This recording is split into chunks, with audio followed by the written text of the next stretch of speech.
प्रार्थी डॉक्टर अच्युत सामंत एवं फुलवाणी विधानसभा निर्वाचन मंडली विधायक प्रार्थी जयश्री कंहर बाइक शोभायात्रा चकापाद ब्लॉक विभिन्न पंचायत परिक्रमा कर लोकों आशीर्वाद कामना कर रोड शो संकराखोल आरंभ कर पसरा पर्यंत जाइथिला। विभिन्न स्थान में पथप्रांत सभारे उद्बोधन देते डॉक्टर सामंत मुख्यमंत्री नवीन पट्टनायक समय ओडिशार पुरपल्ली और सहरांचल में बहु विकास होता कहते। ओडिशा रे आज महिला माने आर्थिक सामाजिक राजनीतिक क्षेत्र में सशक्त हो पारिछंती।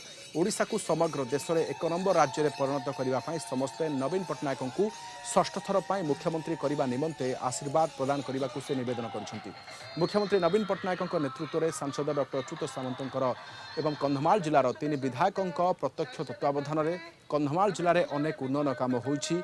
एही विकास धारा को जारी रखिबापई तांको कंधमाल लोकसभा सांसद एवं फुलवाणी विधायक भाव में जयश्री कंहर को विपुल संख्यार भोट दे जययुक्त करने को डॉक्टर अच्युत सामंत निवेदन करिसेंति।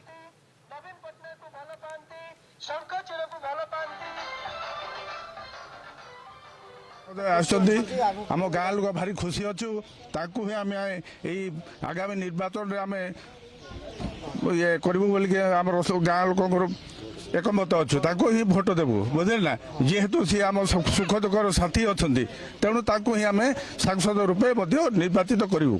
ग्राम को एमएलए प्रार्थी आउ एमपी प्रार्थी आसी आमको भोट भिक्षा कले आम जहाँ खुशी हलु आमको आगर जो अनुदान मिली गोटे बोलू दीटा देती आम से भी आम बहुत खुशी अच्छु। हाँ कंधमाल सांसद जो अच्छा सामंत सार तांको भी आमर जहाँ आग को मुद्दा अच्छी ताहा जनइलु से मुझे फुलफिल करी कहले भात पाऊँ चाउल पाऊँ सरकार दौची खाऊँ आग को शंख चिन्ह को आम भोट देवु एमपी एमएलए आइबार आमर बहुत खुशी अच्छी।